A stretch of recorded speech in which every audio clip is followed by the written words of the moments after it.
Donald Trump was having a psychotic meltdown all last night. He was making post after post like this, promising disaster relief for natural disasters back in 2024. For example, he posted to Governor Brian Kemp of Georgia for Hurricane Helene disaster relief.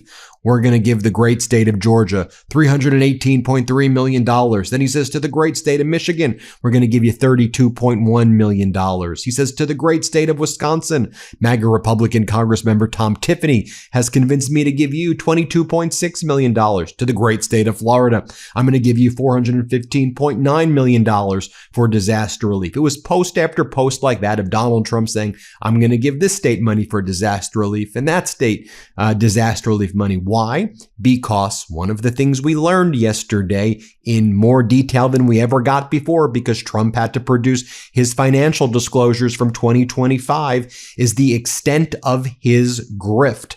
The number of financial side deals the Trump family is running is so shocking sometimes that it quite literally shocks your conscience and says, is this real? And it is.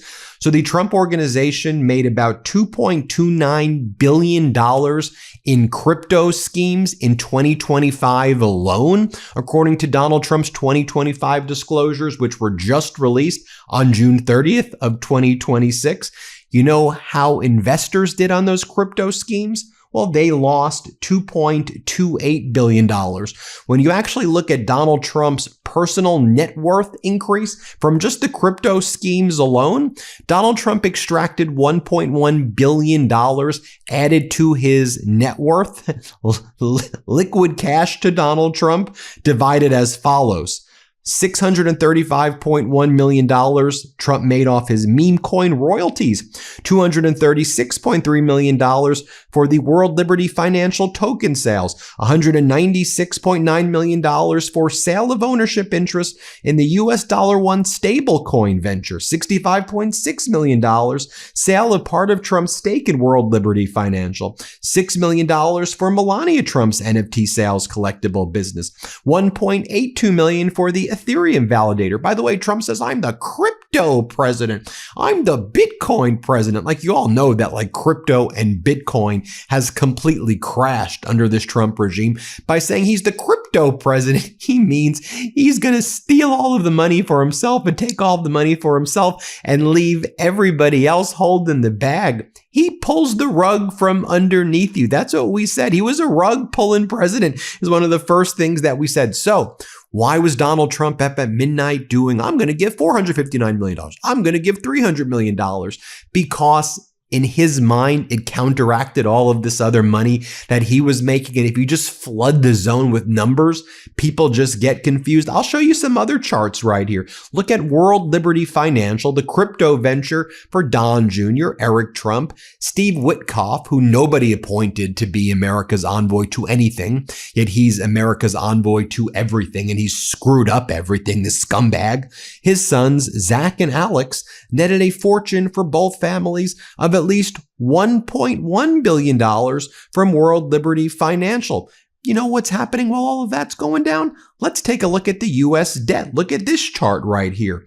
The national debt is rising. Oh, but didn't you say that Doge was going to be so dang effective that we were all going to get Doge dividend checks and our debt was going to decrease and our deficit was going to shrink? Didn't you make all of those promises? Oh, wait, you're the same fraud scumbags who made $2.29 billion off crypto schemes while your investors made $2.28 billion. Or on World Liberty Financial, where your investors lost 76% while you all made $1.1 billion. Yeah, you know how people talk about that K-shape economy? Don't these graphs look a little bit like those K-shape? And in fact, you know, the United States citizens, the United States people, Americans, and frankly, people of the world, yeah, they're the people who are getting dumped in the Trump MAGA pump and dump right here. Take a look right over here at this chart as well. If you want to look at the crack spreads between the price of crude and the price of gasoline right now, you know, the refiners, they don't really buy into the price of crude right now, quite literally being as low as it is. They probably think that the Treasury Secretary Besson is pulling a short ring right now. And so you see some of the biggest spreads ever, and that's why the price of gas is not going down. Look at the Strait of Hormuz. Like, let's ignore the hyperbole, let's ignore the propaganda, and let's see, are any ships going through the Oman route or that US route, or are they all going through the IRGC route? Oh, the IRGC route. Are a lot of the ships mostly aligned with Iran? Yes. Is Iran getting out 50 million barrels of oil? Yes. Let's just look at the reality of what's actually going down right now. And you want to talk numbers? You want to know why Donald Trump frantically was posting, I'm going to give this state disaster. Why wouldn't you give the disaster relief the way former President Biden was in real time? Now you're giving it in June 30th after sending denial after denial to all of these states who desperately needed it. And by this point had to go and tap into basically all of their other resources in order to just try to stay afloat. But look at some of these other numbers right here. Funding for Trump's construction spree. Remember when Donald Trump said, my rich friends and I, we're going to pay for the ballroom. We're going to pay for all of these things in D.C. Well, they've turned D.C. into a freaking junkyard. It looks absolutely disgusting right now. And the taxpayers are paying for it. You know, the ballroom? Yeah, the underground area, $400 million being paid by the taxpayers. The above ground area of the ballroom that he said that, the bunker, $400 million or more, maybe even $1 billion. The upper area of the ballroom that Trump said all of his rich friends are going to pay for? No, it was a no-bid contract that was routed through some obscure entity within the White House that was created for like minor repairs of like dents and like little things to fix. Well, that's what the Trump regime is saying. Oh, well, this is like a little thing to fix. So what we're going to do is do no bid contracts because this little entity in the White House, obviously you didn't need to do a bid contract if it was like a $500 repair for a doorknob, right? It wouldn't make sense that you have to go out and bid for a $400 doorknob. So the Trump regime, the way they get around the requirement that you do contracts of competitive bidding is they go, nah, the $500 million we're going to steal from the people watching this video, it's like the doorknob. We're just going to take it. No bid contract to Donald Trump's buds and his friends. So yeah, about $1 billion on ballrooms, $250 million for Kennedy Center, $16 million as of now, and that number is increasing for the reflecting pool. I mean, billions and billions. Changing the name of the Defense Department to the War Department, $150 million. That's $1.5 trillion to drop bombs on little girls and commit genocide and massacres that no American except sickos want to see happen. That's what the Trump regime is doing. Donald Trump's up there panicking as well because not just are the horrors being uncovered about his grift, his fraud, his personal Ponzi schemes, how he's made billions and screwed us. Folks, this is beyond impeachable. Dude should be in jail for the rest of his freaking life for all this. He should have been in jail for all of the crimes he committed before being in office, but I don't know how anybody watches. Well, okay, yeah, that makes a lot of sense. He's the president. He's a businessman. You're supposed to be a public servant. You're supposed to serve. You use the White House as a quid pro quo to steal our money, our taxpayer money to enrich yourself. Honestly, what a shithead. I mean, what a horrible freaking human being. It just makes me absolutely livid. And also the Wall Street Journal reported last night that there's basically a complete breakage, a complete rupture in the relationship between the United States and Saudi Arabia. Obviously, that's why Rubio, when he was in the Middle East, did not visit Saudi Arabia. MBS doesn't, to some extent, they're stuck a little bit with some of the legacy America stuff, but we're learning more about how this rupture really formed in the biggest way. So the Trump regime announces back in May they were going to escalate the invasion of Iran with something called Project Freedom. And without asking Saudi Arabia, they just start basically showing up and saying, all right, we're using the air bases there. We're going to Saudi Arabia, your airspace, your air bases. Where are you? Saudi Arabia like, nah, we're not doing that. We're not going back to war. Nope. Saudi Arabia's like, we're cutting deals with Iran. Okay. We're going to do a deal with Iran that we're going to broker a de-escalation understanding. We're going to broker it through Pakistan, and Pakistan brokered this between Saudi Arabia and Iran. We're going to become neutral with Iran or allied with Iran. And so that's what Saudi Arabia has done. And actually, that's what a lot of Middle East countries have done right now. So as the Wall Street Journal also reported, that the Trump regime is saying that they're considering options to escalate for a ground invasion of Iran. And you have J.D. Vance saying, oh, you know what, this MOU is really just a temporary period at this point where we are going to just test them. We still have a lot of games we want to play with Iran. That's what J.D. Vance, remember the video I did? We have a lot of games we want to play. We still have got a lot of cards that we want to play. We will see. The American people don't want to see.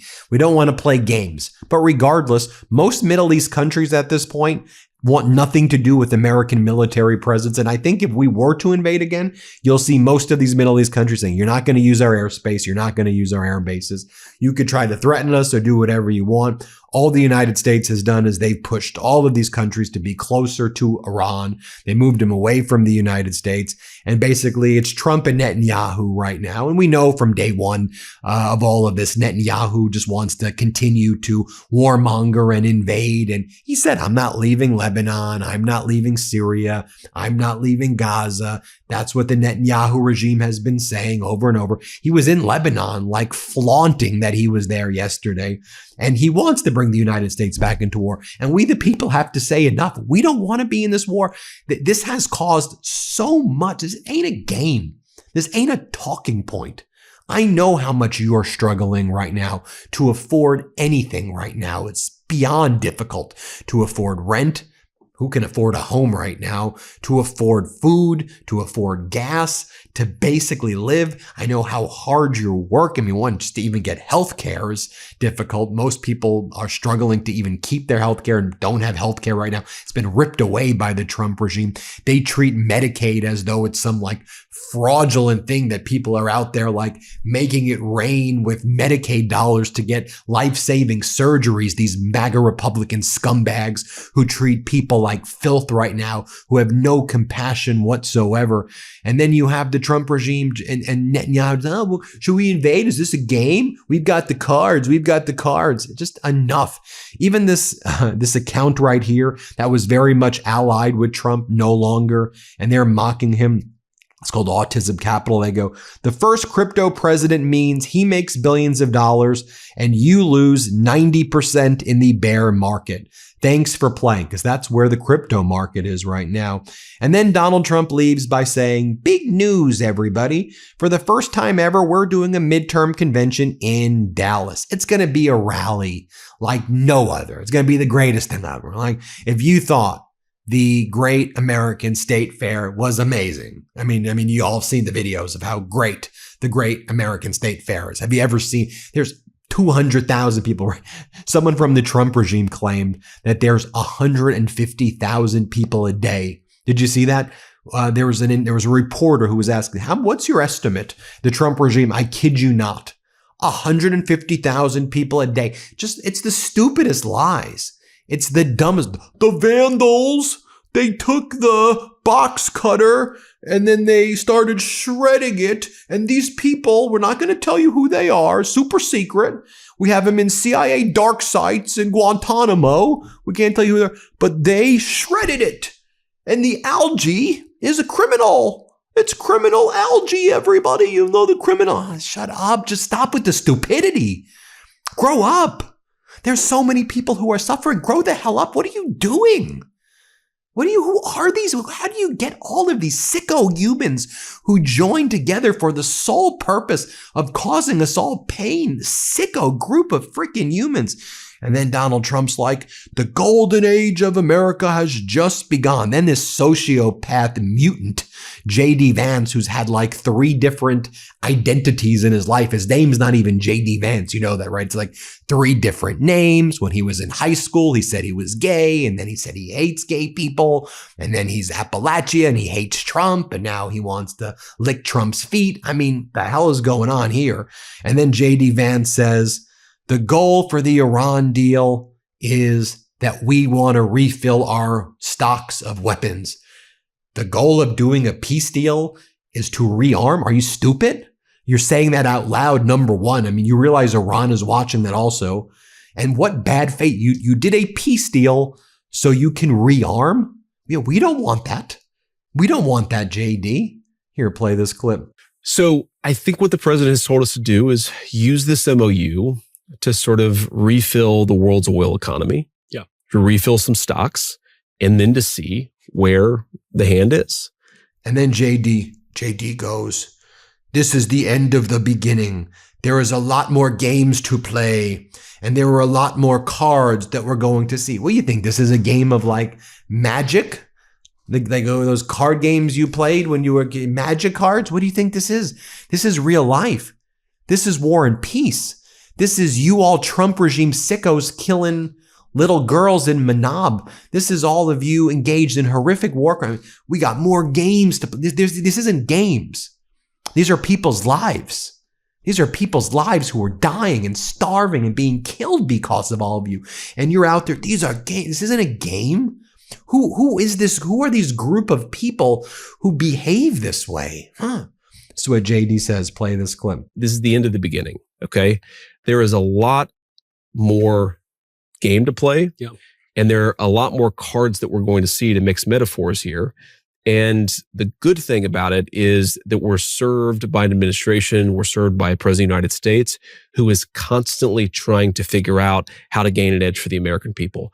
And then JD's like, and here's what I'm so glad is that these signs that were up of people saying, love is love. Those signs piss me off. Take those signs. Signs piss you. Why? Why does that piss you off? What are you even talking about? What the hell are these people talking about? How do we let these idiots become who are these idiots for real? Play this clip. Okay, so we're thankfully, thanks to Donald Trump, I would say, we're past the point where most people, at least that I see, hang out those hideous signs in their yard that say, "In this house, we believe," blah, blah, blah, blah, blah. Love is love. Water is people, science, whatever. No person is illegal. Okay. So that sign is like such a disgusting butchering of the Nicene Creed. Well, there you have it, folks. Let me know what you think about all of this. Hit subscribe. Let's get to 7 million. Thanks for watching. Thanks for watching. Be sure to add the MeidasTouch podcast on Apple Podcasts, Spotify, or wherever you get your podcasts for new updates every single day.